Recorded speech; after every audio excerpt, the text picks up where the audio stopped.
first is making sure that our employees, all the people that are treating veteran patients in our healthcare system, as well as the folks processing benefits claims and doing the other essential work of the agency, we need to make sure that they're able to stay productive and healthy and effective in this time, which has created a sort of an enormous set of challenges for the IT department, which supports those users. Doing all this work in calendar 2019 meant that we were relatively well prepared for this massive teleworking exercise. If we had had this COVID virus event a year ago, I think we would have struggled a bit more. But as it is, I think we found ourselves in relatively decent position to support the entire department being teleworking. If you could imagine any work that could be conducted remotely, in a telework metaphor, that work has continued. Software development, cybersecurity, documentation, authority to operate, authority to connect, etc., has all continued pretty much unabated. We were able to keep the mission going without interruption, despite interruptions inside the supply chain. It gave us a little bit of agility to be able to do that.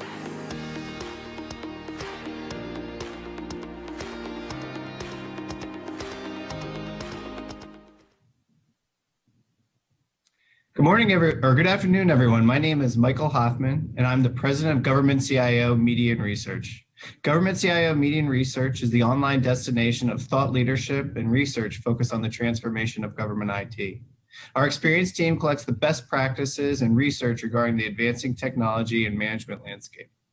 I want to thank everyone who has tuned in this afternoon to our virtual event, The Future of Work, Workforce Reengagement.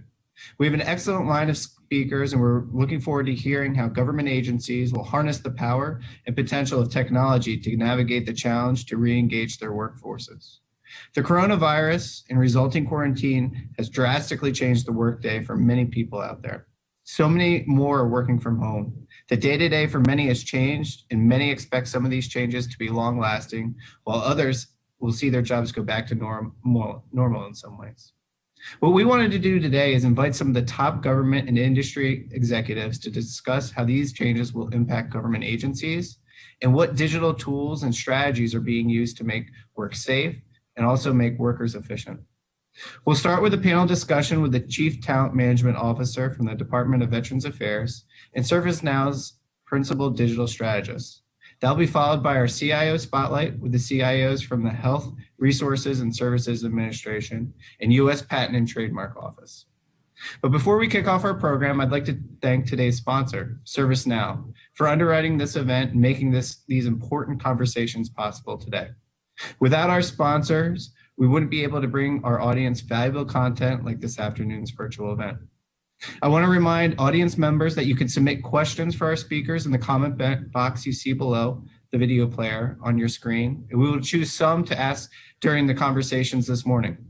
I also want to encourage everyone to participate in the conversation on social media by using the hashtag #DigitalCIO.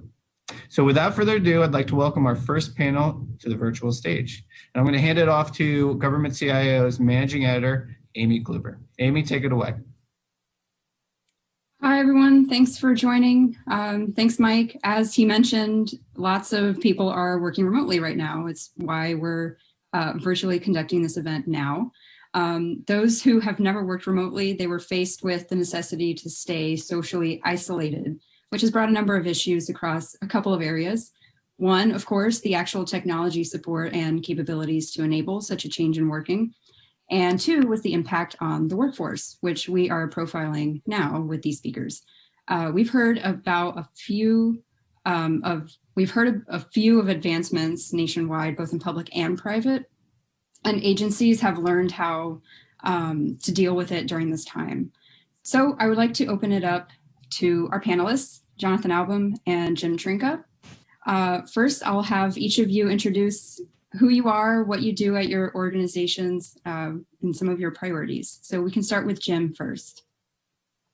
Well, thank you, Amy. My name is Jim Trinka, and I'm the Chief Talent Management Officer for the Office of Information and Technology at the Department of Veterans Affairs. And our IT department is pretty large, got about 8,000 government employees and about 8,000 contractors. And we service the VA workforce, which is employees and contractors of about 500,000. So we're the second largest government agency. So it certainly is very, very big. And the challenges that we faced going into the COVID pandemic were numerous. Having to switch to a lot of telehealth and televideo kind of responses in our medical centers, and able to do that and enhance telework for all of our employees. Really gave us quite a few challenges, but we met those really well. And I'll save the rest for any questions that you might have. We'll definitely get back into those in a few minutes, but Jonathan, do you want to introduce yourself first? Sure. So I'm Jonathan Albaum, and I'm the Principal Digital Strategist at ServiceNow. I've been at ServiceNow for about a year. Prior to joining ServiceNow and working in enterprise software, I spent more than a decade in the federal government in various CIO positions and different IT executive positions. So when I look at the current situation and I think about the challenges that I encountered as a government CIO, I recognize some similarities, but again, this is a situation that's unlike anything that we've encountered before. But I think when you look at the challenges we've had to overcome, and you think about how we've adjusted the way we work, there's so many good stories inside of that based on the IT modernization, digital transformation activities we've been undertaking in government for the past several years. So I think it's exciting to reflect on these things as the environments have stabilized a little bit, and we see agencies being very productive, continuing to excel on their missions. Great. So Jim, I'll start with you. What are some areas of impacts that you have noticed at VA that you are immediately tackling as far as how the pandemic has played out so far? Well, obviously, nearly overnight, we had to really transition in our medical centers from, an in-person kind of visits with our veterans to mostly a telehealth, televideo kind of experiences. And we were able to do that quite readily. We added in a whole bunch of different servers and a lot of different capability for telehealth and being able to connect with veterans from wherever the clinician was. Sometimes they were in the medical center, sometimes they were at home. So we were able to do that quite well. And then we had to enable all of our workforce to be able to telework. So we had something like 50% more telework. So a lot of folks didn't even have equipment to do that. So we had to order 225,000 laptops and 100,000 iPhones to be able to get that. And we've got in more than half of those now, and setting all those up for use. We had to increase our bandwidth for all of the telehealth. So we had to, quadruple our bandwidth in our 4 areas that we have that, so that we could have VPN access for everyone, and Citrix access gateways for those that didn't have their government laptops or something like that. They could use their home laptops and just use the software from VA on there. So those are the main things, and we wanted to keep in touch with our employees as well. So we have studios that I run in the organization, and some of the employees had the foresight to bring the control panel for the studio home, and with that control panel at home, they were able to operate the studio remotely. So they didn't even have to go into the office. We operated the studio remotely, and we started a weekly employee engagement connection call with our CIO and all the senior leaders on every week. And we got on an average of about 4,000 people on every week on those calls. We've done 15 of those to date, just to kind of keep everybody up to speed. And it really, really mattered. During this time, the last 6 months, our employee engagement, oh, by the way, we kept measuring employee engagement and customer satisfaction during the pandemic when some others didn't. Our employee engagement went up 9 percentage points. And our customer satisfaction went up 8 percentage points. So that's just amazing, because we're keeping connected with everyone. And that was our main focus. Thanks, Jim. And Jonathan, now that agencies are exploring how they're going to be returning to the office under new operations, there's different ways that they're strategizing how to do that, whether, some workforce members stay home, some come to the office, there's social distancing to take into consideration. And with that, there's changing technologies that have come with it. So as agencies are moving back into the office, how are you seeing government weighing the digital tools that are necessary to make the new normal happen? Amy, I think that's a really great question. What Jim was describing, I think, was very typical of a lot of agencies. They had to do a lot of hard work to get everybody successful at home.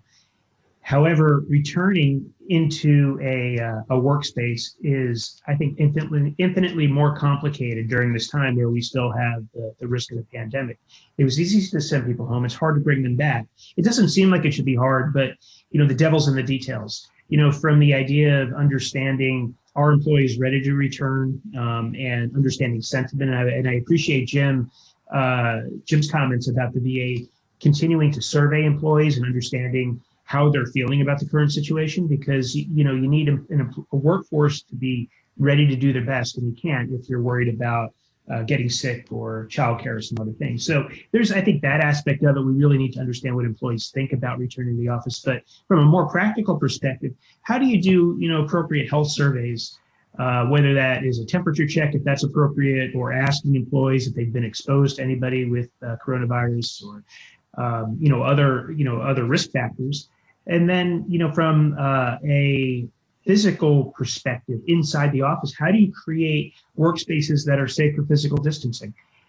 I worked in a lot of open spaces. I worked in offices with very tightly packed cubes. And, those environments do not necessarily set themselves up for successful physical distancing. So how do you either move employees to a shift mentality where I'll come in on Monday and you'll come in on Tuesday, so we have fewer people in the office? And then how do you manage all of the PPE that's necessary, that personal protective equipment, whether it's gloves or it's masks or it's cleaning supplies, hand sanitizer, whatever.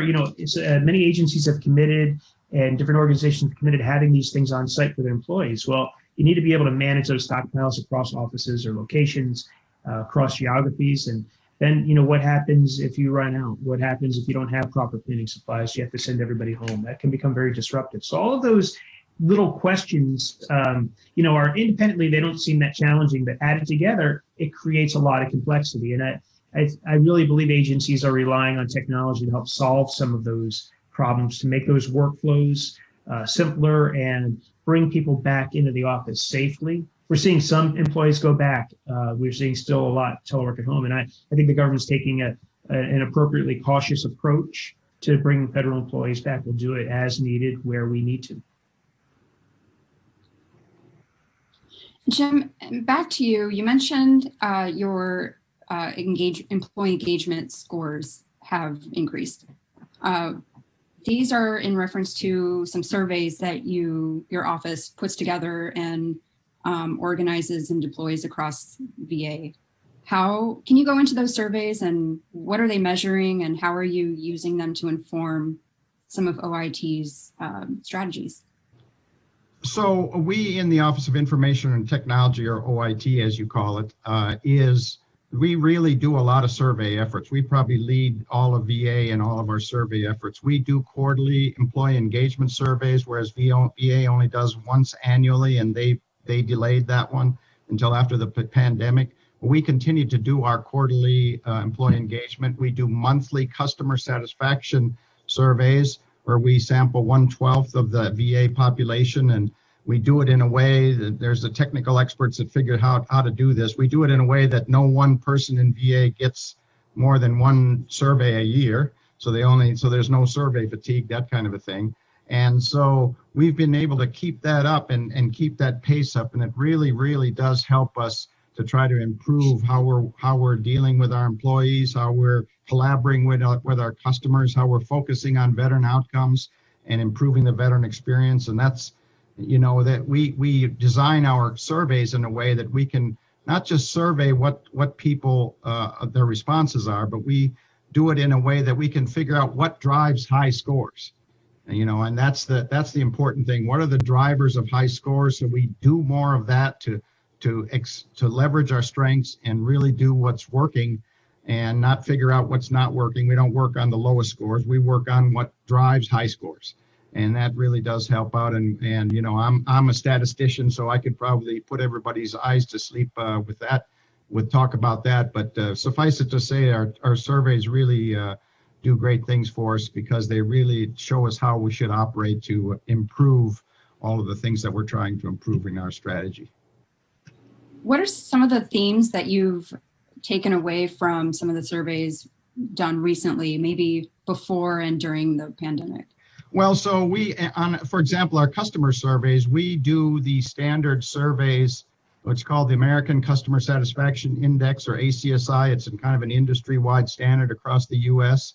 And we put ourselves into an affinity group of 28 different companies. And our ACSI recent score was 78.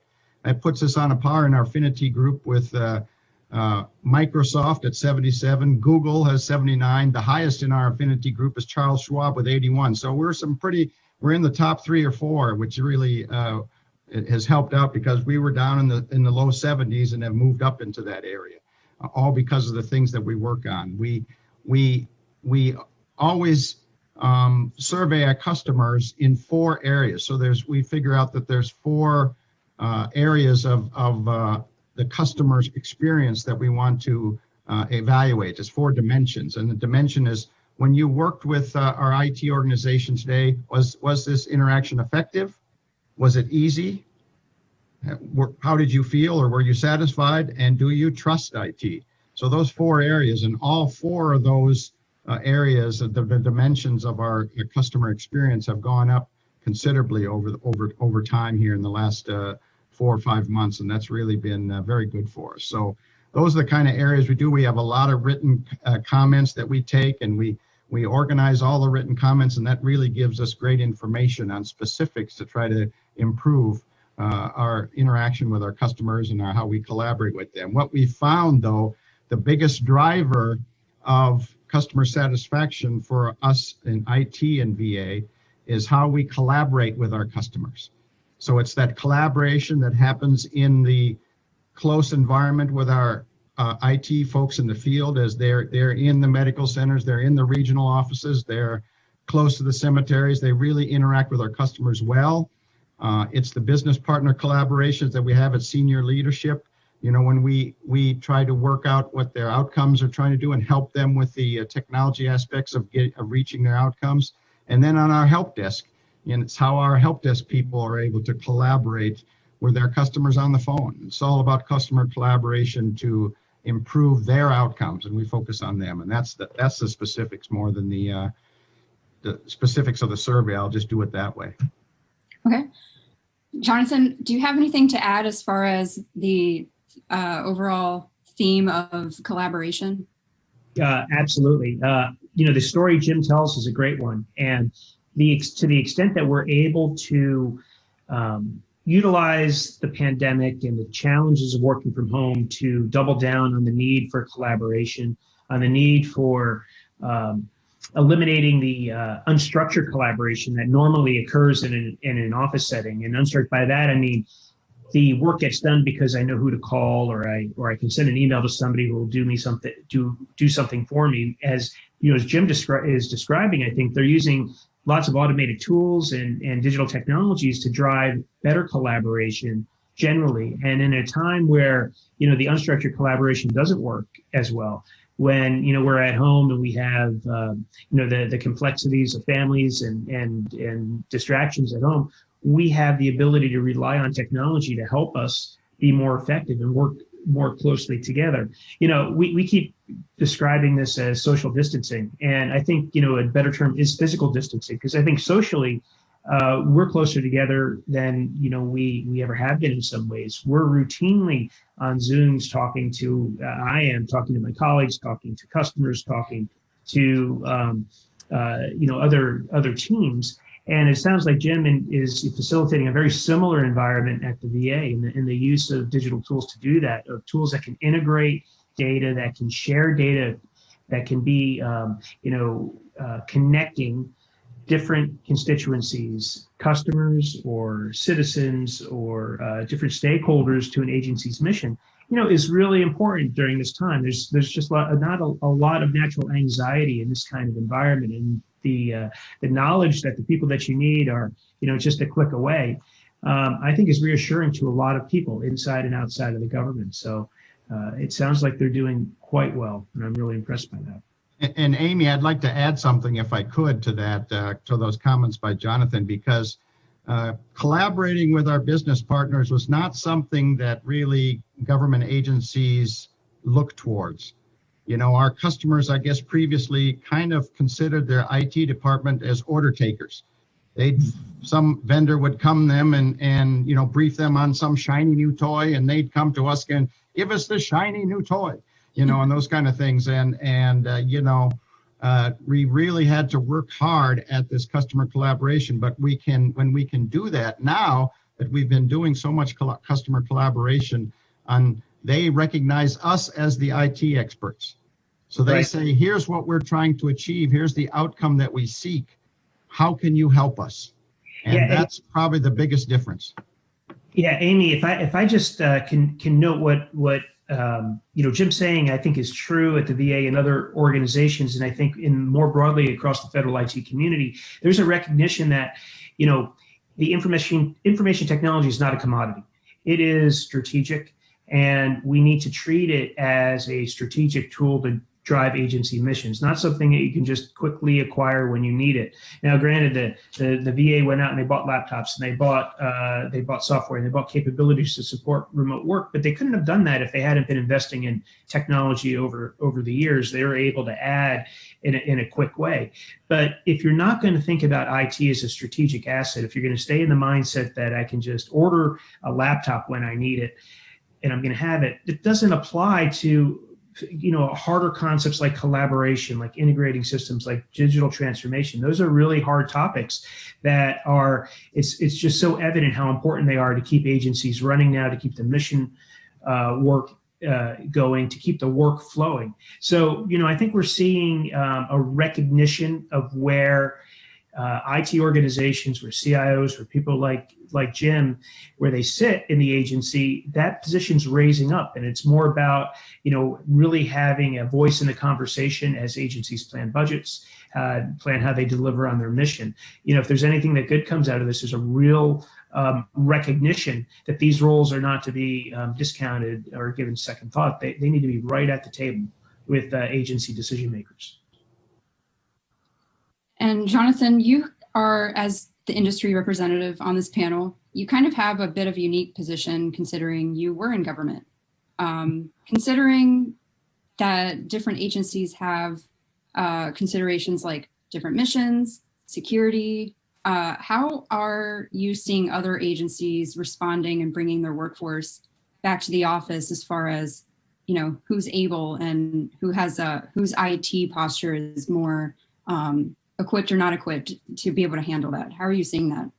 Well, I think agencies that have invested in IT modernization, digital transformation activities are better positioned today to bring people back. What I'm also seeing is that all of the investments that agencies made, like Jim was describing, different hardware or software to create remote work flexibilities, you know, all those new assets, those need to be managed. All of the innovations around mission delivery, telehealth, and in the case of the VA, perhaps, you know, those capabilities need to be brought into the larger fold and operationalized so they will be there when the next crisis hits, and that they can be stable so they can scale and they can grow as the agency mission evolves. So those are activities that agencies are focused on right now, you know, really creating a state of readiness for their workforce, whether it's in a physical office or at home or likely in some hybrid mix. You really need to rely on the technology, the innovation over the past 3-4 months really being stabilized. And I think as we do that and we continue to invest in digital transformation, we'll be creating this very resilient, very digital organization, digital government, and we'll be creating an environment where we can meet citizens where they are in a digital space. And, you know, again, if there's something that good comes out of this, I think it's those investments in that mindset change that I think we're all experiencing. Now, Jim, VA has pivoted to supporting the national healthcare infrastructure. Compared to other agencies, it has that unique fourth mission. So how have you seen operations for you adapting while the agency at large has had to kind of change how it's operating to support that mission. Right. So, I mean, on the people side of it, which is where I'm coming from, I'm in charge of all people issues. We saw a tremendous influx of new clinicians coming in very quickly into our Veteran Health Administration and into our medical centers and wherever. I think we're something like 25 to 30,000 have come in the last several months. So we had to ramp up our hiring in order to meet that need as well. So we prioritized to temporarily hire 900 IT workers, and we were able to really quickly announce those on open and continuous announcements on USA Jobs. We utilized our direct hire authority. We did a lot of resume mining, which is probably not what usual federal agencies do.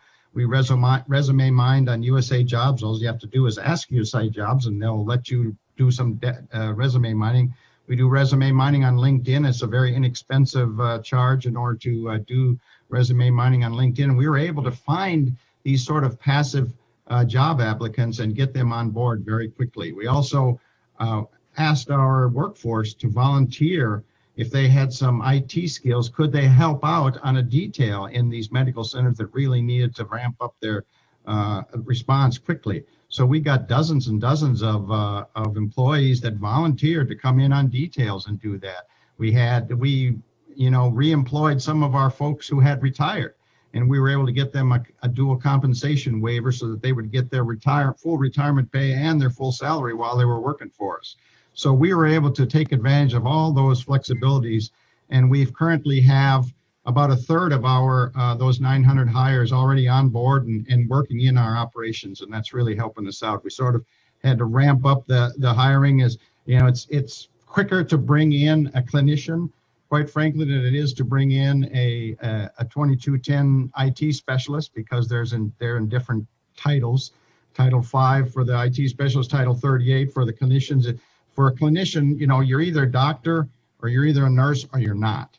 And when you are and you have the certification, we can hire you very quickly. But IT, you have to go through the resume and make certain, just somebody has to look at that and say, okay, you have the skills and experience necessary to be a IT specialist, and that takes some time.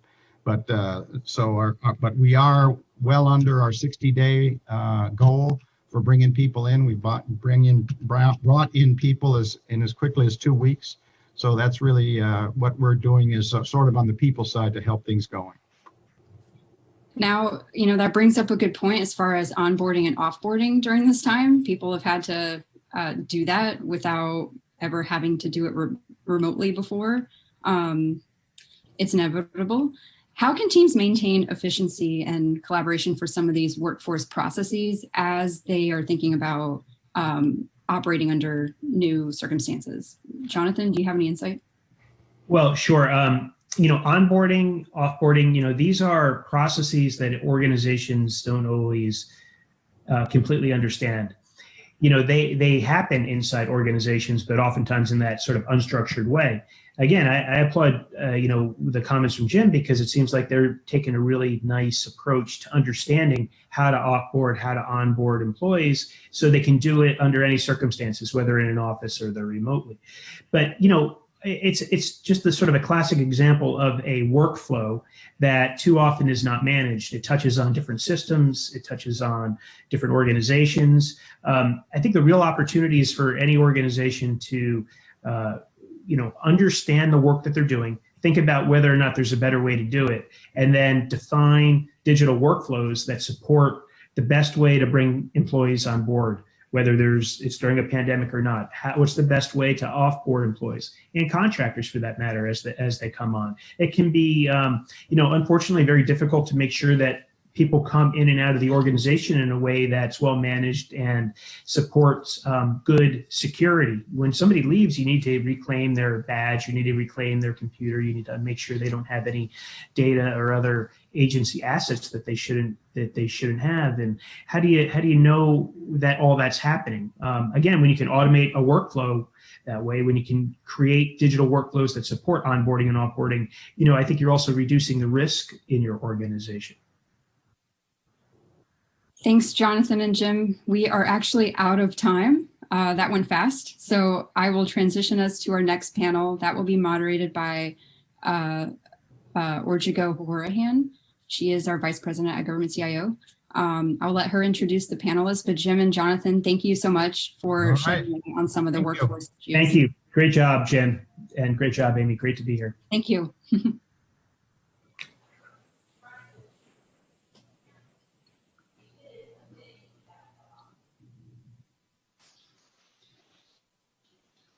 Welcome. My name is Orjigo Horahan, and I'm thrilled to be moderating the CIO panel on this very pertinent subject of the future of work.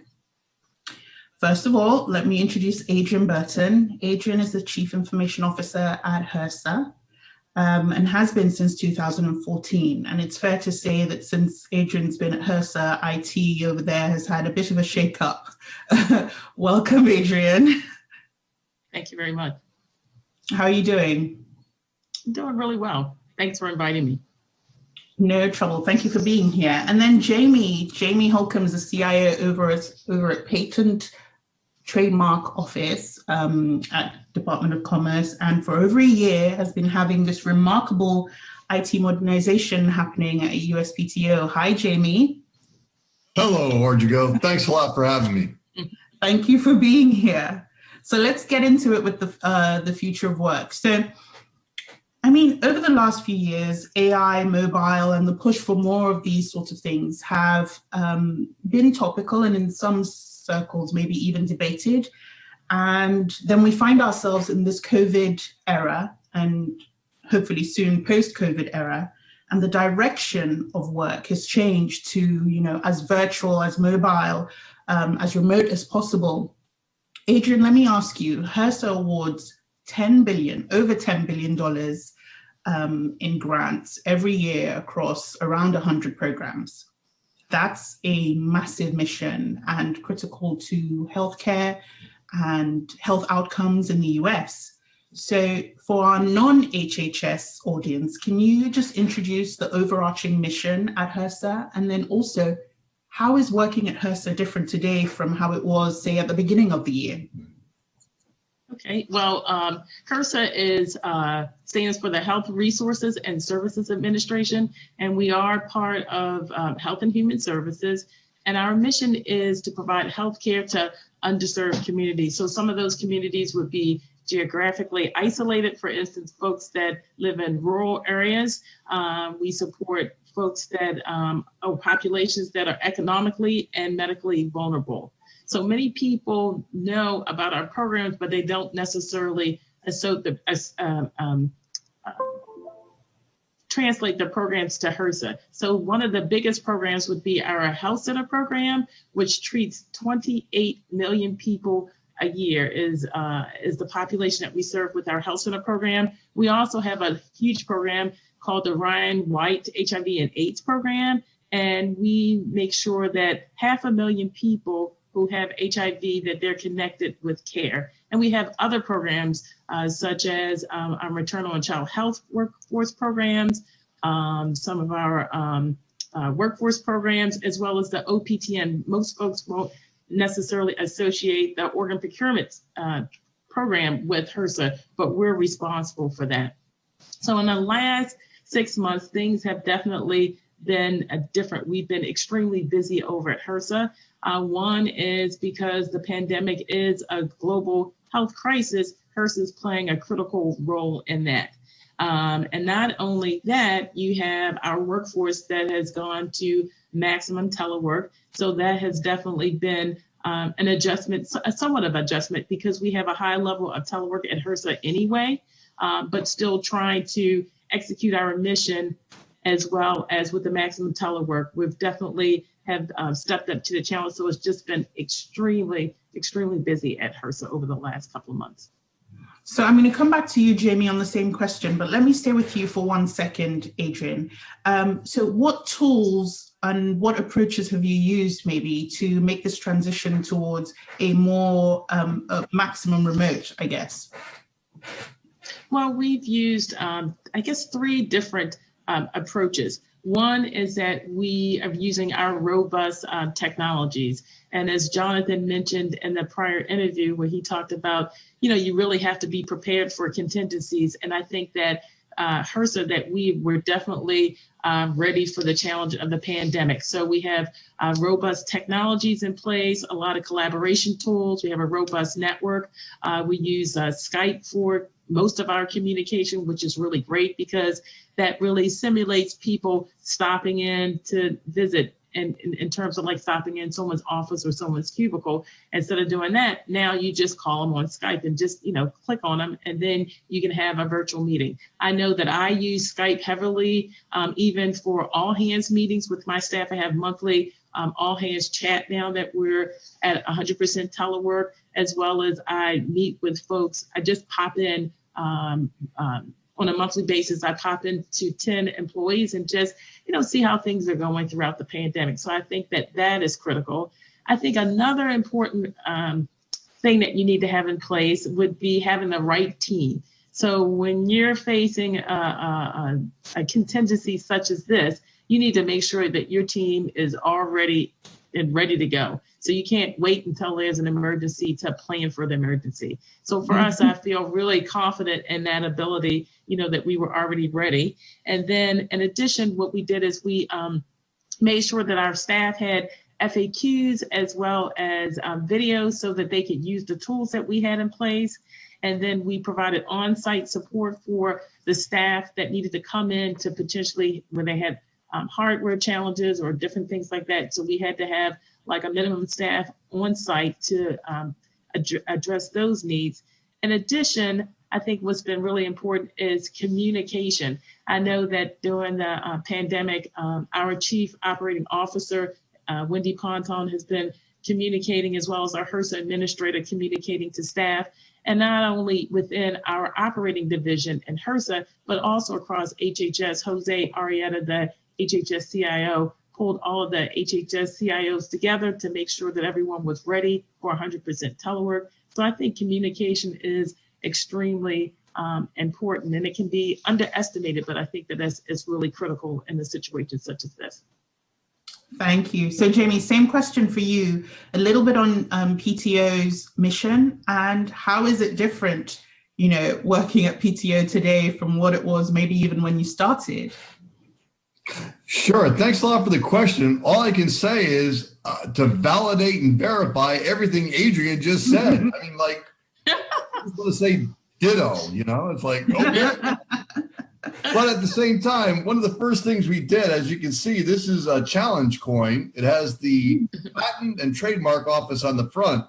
Mm-hmm. And what I tried to influence is everybody getting into what mission first is. Okay. And it's really easy. The mission first is you award patents and you register trademarks. Anything other than that is not in our purview. Mm-hmm. So you could be the best trash taker-outer in the world. How that helps in awarding a patent or registering a trademark is key. Now, it's really interesting. You asked before and after or during the COVID-19 crisis. Before the crisis, we were actually averaging about 8,000 teleworkers of our 13,000 teleworkers. So when the crisis hit, we were asked to go to maximum telework. And what we did was we pretty much doubled our infrastructure. So along with contractors, we have over 14,000 simultaneous VPN connections every day. We're using many different technologies, including WebEx, including Skype, including Microsoft Teams. We have over 1,200 daily WebEx meetings with anywhere between 14 and 42 people per call. It's an amazing thing. Mm-hmm, not only are we doing that, but we're actually doing better. And why do I say that? Because no one's taking vacation. There's nowhere to go. And so our productivity numbers year over year are actually better now because we should have experienced vacations by this time. Everybody is just doing their work and our numbers are through the roof. And how are we helping? Well, please go to uspto.gov because we have the ability to show all of our COVID-19 contributions. If you have a good idea for how to combat it, you could patent that and you could trademark that. So that's what it's all about, and that's what we're about. Excellent. So it's fair to say an adjustment, a successful one for both of you, but an adjustment nonetheless. Jamie, I'm going to ask you. So technology is one thing, people, completely different thing. I know Adrian was talking a little bit earlier about communications. Have you launched any communications initiatives, any outreach, training and education to get, the other, I know 1/3 of PTO workforce who weren't remote? Have you launched anything to help them with this adjustment? Yes. I mean, we have done everything that we were doing before and more. So our communications outreach was to those folks who had not done telework as a normal course of business. And so we have the formal education where you can take computer-based training online. But if you can't telework, how do you get online? So we actually have our folks go through, we have a very good help desk and service desk. So, it's not trying to hang up the call and just complete the error or get it resolved. It's actually making sure that the customer on the other end is serviced and satisfied with their call and have their problem resolved. And so that's one of the things we've done as communicated across the board. Don't let something sit. If you have some problem, make sure everybody knows about it. Mm-hmm. And as soon as we know about it, what we've done is we've put great pages up saying, hey, we're having this problem. If you're experiencing this, go here and there. And what that does is it enables people to share information a lot more. And so we're trying to do that throughout the agency. We've just got approval, and there's a lot of work going to have our ability to telework anywhere in the United States. So we're trying to attract now and recruit people. And we were talking about how it's changed. Oh my gosh, the communication is you do not need to be in Alexandria, Virginia to work at the USPTO. You can live anywhere. You can do almost anything as long as you can get that high-speed connection onto the back of the internet. We will securely make sure you can do your job from anywhere. And that's a real difference of opinion in before and after. Yeah, and I think that takeaway is the same for industry. There was maybe a little bit more focus on being based here in order to work, in this industry. But I think this has really taught us that difference. All right. So I have one thing to add on that. I just want to add on to that. So at HRSA, what we did is right before we went to 100% telework, we created a checklist for employees to put in their laptop bags so that they had the number for the help desk, readily available in case they experience problems logging in and so forth. So we did that, as well as we recently sent out an IT survey to get feedback from staff to see how things work. But anyway, so we did that, as well as the short videos. So we have like 2 to 3 minute videos on how do you use certain features to make it really easy, similar to what you see with YouTube. You go to YouTube, you look it up, and the same thing that we have for Skype and Connect and different things, tools that people have used, but they may not have used, but they may not understand all the different capabilities. So what we did is we deployed additional videos. We had some videos in our library, but we deployed additional videos to help with that and to reduce the number of help desk calls that came in. And then another thing that's been important is really protecting your staff that is in the office. So when folks come in, with laptop issues and different things like that, is to make sure that they are protected as well. So that's just been another aspect that you don't think about until you're in a situation like that, but protecting the people that are in the building is really important when they need to interact with someone who's just coming in they're having a hardware problem. But people don't think that in terms of providing help desk support, that it really is a close interaction. And so we had to develop procedures to work around that. Absolutely. Thank you for that, Adrian. And then we can't have you here, Adrian, and not talk about CARES Act. So speaking of communications, industry is keen to hear a little bit about CARES Act. I know HRSA has had a huge role to play, and in some ways this is part of the new normal for you, because this is not going away anytime soon. So that workload increase, but we'll come back to that. What technology elements would you say? I mean, I know grants processing, of course, and data management and reporting, but what has been the lift? What effort has it taken? And what is there left to do on this? Well, we received a tremendous amount of funding for the CARES Act, because typically our budget is $10 billion a year. Well, we had 10 billion, plus we had billions more coming in for our grantee population. And we also received $175 billion with the Provider Relief Fund.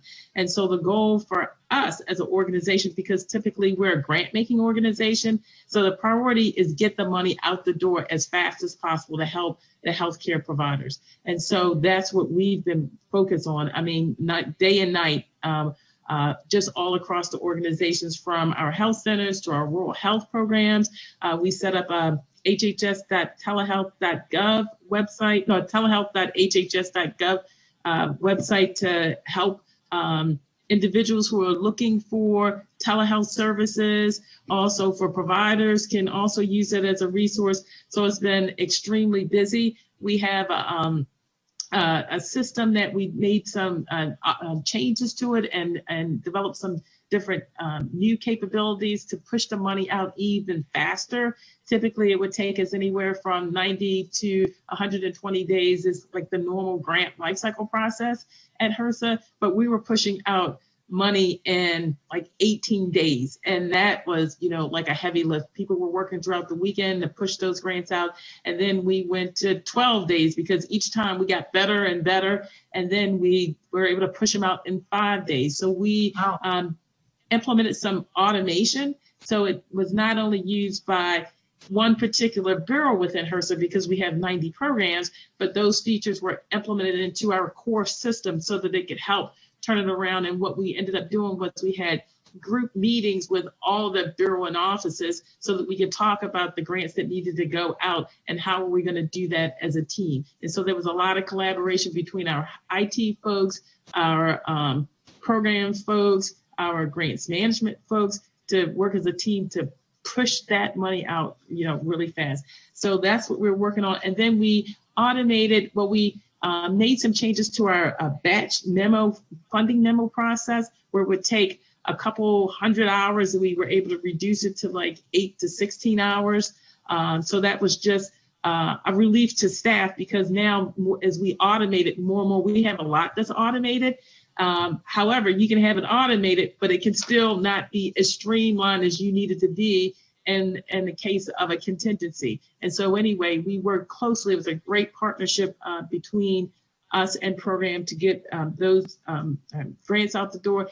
And then you had the Provider Relief Fund with $175 billion on top of that. And so we worked with the United Health Group is the main contractor that's working with us on that. And so we went more of a turnkey solution where they were able to provide a lot of the capabilities, and we interfaced with that with other capabilities back at HRSA when we needed to. We used DocuSign, we used Tableau for business intelligence capabilities. So it's really just trying to bring all those things together. So, it's interesting every day. I never have a dull day around here. Definitely keeping things exciting, and most importantly is pushing the money out to healthcare providers that desperately need that money for funding to fight COVID. So it's just been, I'm really proud to be part of that, to be able to help in that way. So we're just really excited to be able to serve. Absolutely. So let's pivot a little bit to you, Jamie. At the beginning of this, we talked about how the future or even current state of work is more remote, more mobile, more virtual. And many of us, I know I'll speak for myself, I'm a mum of 2 young children, and nothing about this has been light work. It has not been easy at all. And we are asking our workforce to carry on, and the mission is still there, and maybe even, I know in the case of HRSA and PTO, maybe even more critical and more urgent than it was before. And care options and schooling, they're just not the same as they used to be. So what tools, what approaches, what technologies, any communications that you can, or that you have been supporting your workforce with to make that balance with the competing priorities just a little smoother? Anything that PTO is doing, if possible? Yeah, we have very flexible work programs where we're able to ensure that the folks are given tasks, and then based on what they need to do, they figure out the schedule upon which they can conduct that. That's just the flexible work schedule. That actually happened before COVID-19. But now with the advent, what we're seeing is a lot more of collaboration tools. The tools that I mentioned before, of course, are bread and butter to teleconference, the video and audio that we're using, WebEx, Microsoft Teams, etc. We're looking at newer technologies as well, collaboration whiteboards, and being in the same place, or seemingly to be in the same place when you're actually coast to coast. Mm-hmm. We ought to think about how we might not have to go back to these very expensive buildings and headquarters in the urban centers. Mm-hmm. Maybe we can actually have places where we get together once or twice a week, wherever it might be in the region, and then those regional offices get together with other regional offices. So you still have the face-to-face interaction that's required, but then you dissipate, you go back to whatever situation you have on your own, and you get the work done based on your own schedule. Mm-hmm. I don't think that employers, including the federal government, need to be adult daycare. All right? We hire people to do a certain job. They need to get that job done. And we also need to agree on the milestones, the deadlines, and the specific tasks. My job as a leader and a manager is to free you from the obstacles that get in your way of getting it done, including time and other types of resources. So what we need to do is get away from, and again, sometimes I speak for myself, sometimes I speak for the agency. And I'd like to speak for myself at this point. Okay. We have a very odd way of doing work nowadays, even though we've moved to an information society. We still seem to be stuck in the manufacturing age of old. And why things are done on a 40-hour work week is beyond me. It makes no sense. If I have a great idea for an algorithm or a new way to approach an idea, and I think of it on a Saturday afternoon, being bored watching my kids' baseball or something, I should be able to say, whoa, we're paying for people's thoughts and knowledge, not for their time. And that's a very hard concept to get people through. We are passing laws now which are going against people having these regular side jobs. What's your side hustle? And it's amazing that things like Uber and Uber Eats and other things are changing the way we actually think about the entire workforce. So I do think there's new paradigm shifts coming, and they're going to require us to think out of the box so that we don't keep pinning people down with old laws and old regulations. They don't apply anymore. Free yourself of that and try to think and be part of the new transformation. Mm-hmm. So Adrian, I'm going to ask you a very similar question. Increased workload, of course, at HRSA. We're talking about not just working at home, but helping your workforce be able to balance the competing priorities that we are all I'll use the word enduring right now. Any tools you are thinking about, looking to, considering in the future, or implementing to help with that? I know for me, mobile, being able to do my work in whatever room, at whatever point, at least to some extent, has been helpful. Any thoughts from you? So we've been mobile for years now, so that's not new to HRSA. Even within our building, it's mobile. Folks carry around their laptops. We put a lot of time and effort over the years to make sure that folks had lightweight laptops, and so that they could be mobile. We implemented a voice over IP telephone system so that wherever you are, you can have your phone. So all of that stuff has come in handy right now during COVID, because it's been pretty seamless. And we have folks out in 10 regions as well, and some folks out in the not in headquarters. Some of them telework 100%, some maybe teleworking 50%. So we have a mobile workforce, and I know that with some of the during COVID-19 that OPM offered different accommodations and different things like that. So our HR office has been really great in getting information out so that folks know what type of resources exist to assist with competing things such as childcare or caring for elderly parents. So that's just been just a part of how we do business. And then our employee viewpoint survey is extremely high at HRSA as an organization. We're probably about 2,400 individuals that are responsible for all the work that we do, but it really is a close-knit organization. And so we try to make sure that folks have flexibilities there and accommodations there. So that's just a part of our organization. I guess it'll be interesting with the EVS and different, now that we're not in the building and we're remote, is doing other things to compensate for that. Such as, like I said, monthly chats with employees to see how are things going. And then you hear that, well, my son is 12 and, like some of the challenges that folks are experiencing. And to be able to understand it and to work with them, because it truly is a partnership and teamwork with you and your staff.